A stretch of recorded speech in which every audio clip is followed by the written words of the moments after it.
My name is Rajiv Vinnakota, and I'm one of the two co-founders of the Seed Foundation, and thank you for being here. I hope you'll excuse me as a recovering management consultant. My continuing addiction to PowerPoint continues, but hopefully you'll enjoy it as well. I'd like to talk to you about Seed, the Seed story today, but in a slightly different way than usual.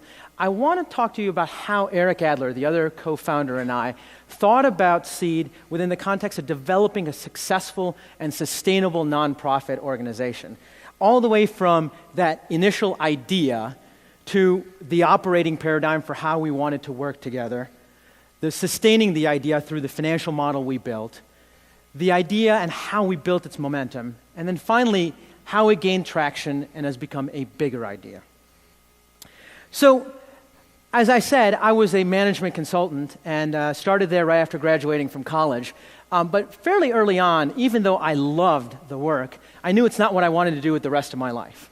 So at my first college graduation, I got together with a few friends and said, how are we going to try to change the world? And one of my friends talked about urban education because he was a teacher, and we started having a very in-depth conversation about it. And one of my other friends then brought up a very simple question. There are boarding schools for the rich. Why aren't there boarding schools for the poor? Why wouldn't that same model, the safe, secure, nurturing environment, a defined core set of values, constant access to role models, an ethic that's focused on a college prep environment, why wouldn't that work with poor kids as well? And so for the next 2 years, I just took that idea, thought about it, kept talking to people, but didn't do anything about it. And at the ripe old age of 25, I said, if I don't start trying to do something about this, I don't know what's going to happen with the rest of my life. So I took a leave of absence and spent 2 months traveling around the country and not only learned more than 4 of us drinking a beer at that first college reunion, but also met a whole group of people who had a similar interest, including one young man named Eric Adler. Eric and I met twice. And the second time that we met, we decided to leave our jobs. He was a consultant in another firm, and start Seed. And probably the most important thing that's happened in our whole existence in those 13 years since then was the conversation that Eric and I had the day that we decided to leave Seed. Eric looked at me and said, okay, before we do anything, I want to ask you, what's your view of equity? I was confused. He understood. He said, no, I understand that what we want to do is start a nonprofit. But in the for-profit world, equity is a great barometer for decision making, right? So let's assume that there's just 2 of us. If I have 49% equity and you have 51% equity, we can be partners all day long. But in the end, if we disagree, you make the decision. I don't. Well, if I'm going to leave and want to start something new, I don't want to be that 49% employee. I want to be an owner. And guess what? I assume you do too. So we're going to have an agreement that the 2 of us both have 50% equity. And you know what that means? We're going to have to fight everything out. We ended up having about a 45-minute conversation about that because that simple idea, the idea of what it means to be an owner, ended up pervading all that we do from that first day. Let's assume for a second I'm at a meeting and Eric isn't there, and I know that Eric will disagree with me. Well, he's an equal owner. It's my responsibility to make sure to bring up his arguments and the fidelity of those arguments, even though he wasn't there. Similarly, I had to know that Eric would do the same thing with me.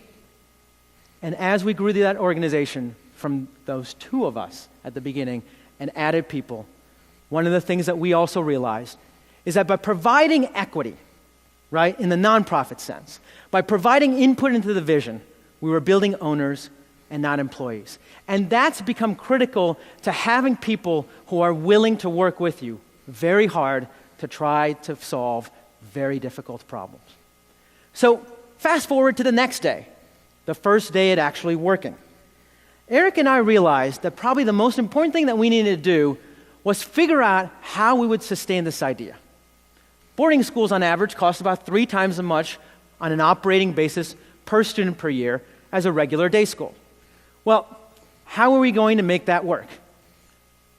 In DC, it cost about $12,000 per student per year. Did it mean that we were going to try to raise $24,000 per student per year every year into perpetuity? We knew that wouldn't be possible. And so we went and looked at the DC education funding law. And DC funding law is very strong. It also happens to be federal legislation. And it sets up that every single child who attends a public school receives the same amount of money. $12,000 of what's called ADA public local money, and an additional $1,000 of Title I money. And in that federal law, there's also two exceptions. It says 2 types of children can receive more funding. 1, students with special needs, and 2, students with limited English proficiency. And we looked at that law, and Eric turned to me and asked a very simple question. Why don't we create a third exception? And so we did. We went to Congress, and we were able to convince them to amend the DC Education Reform Act of 1996 to authorize a third exception to the law for a public boarding student in the district. And then we had to go back and work with the District of Columbia City Council and the mayor's office to insert a multiplier, actual statutory regulation, so that now any student who attends a public boarding school in the District of Columbia receives an additional $20,000. That, on top of about $1,000 per student per year that we raise, allows us to run at 330 students a completely sustainable financial operation. One where the $34,000 that we receive in revenue meet not only the operating needs, but also all of the debt service. And we did that before we opened the school and served a single child, because we realized that we needed to have that in mind in order to convince pretty much everyone that this would be something that would be around in perpetuity. And so, over the last 10 years, we have built the school, which now serves in grades 6 through 12, 330 students. It's graduated a number of students, 98% of whom have been accepted to 4-year colleges, which much lower rates of all kinds of at-risk criteria. And 2/3 of our graduates remain enrolled or have earned degrees from a number of institutions. I will tell you, there is nothing that compares to being at a college campus and seeing one of the students that you taught in the 7th grade graduating from that university. But in addition to that, we've had a secondary impact, one that we didn't foresee, but that we have now started to make sure that we do much more of, which is the impact on the parents that we serve. About a quarter of the parents that we serve, because we're able to serve their children, have gone back to work on their GEDs, going back to community college, and also started to participate more in their child's development at our school. And finally, as an institution, we've been able to also strengthen ourselves. We are one of the 4 non-selective high schools in all of the District of Columbia that met the No Child Left Behind, what's called adequate yearly progress rates last year and the year before. We have a high-quality faculty. I'm in that very enviable position of averaging 75 resumes for every teaching slot that we go out to the market. And last year, when we opened the Seed School of Maryland, we had 4,000 applicants for the 8 teaching slots in our opening year. And we have high community demand. We're a school that doesn't select its kids. We use a lottery. We pick ping pong balls out of a lottery machine on a day that every year I call the happiest and the saddest day, because we have 3 times as many interested participants in our school as we have slots. And finally, the Seed School of DC's success has allowed us to open the Seed School of Maryland last year, starting with 6th grade and eventually growing to 400 students. As we've developed this and built the institution, we've realized that one of the greatest things that we can leverage in building our own momentum and hopefully more Seed Schools is brand.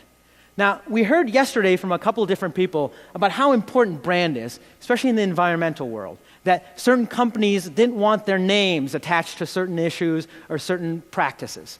And that's true for for-profit CEOs. They get it.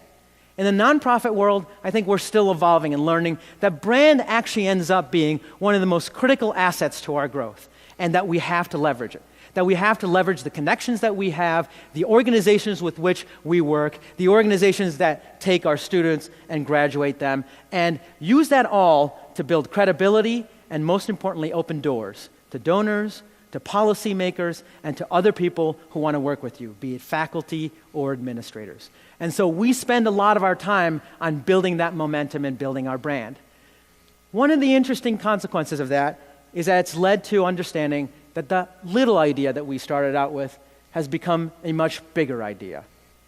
If a non-selective school drawing from the toughest urban communities with a population where 25% of our students who come to our school have some direct family member who is in prison, who on average are 2 to 3 grade levels behind when they enter, end up being college graduates from some of the top institutions throughout the country. And the only question becomes, can we build enough boarding schools? Then the question is society willing to make that investment? And that's a bet and the work that I want to do for the rest of my life. Thank you.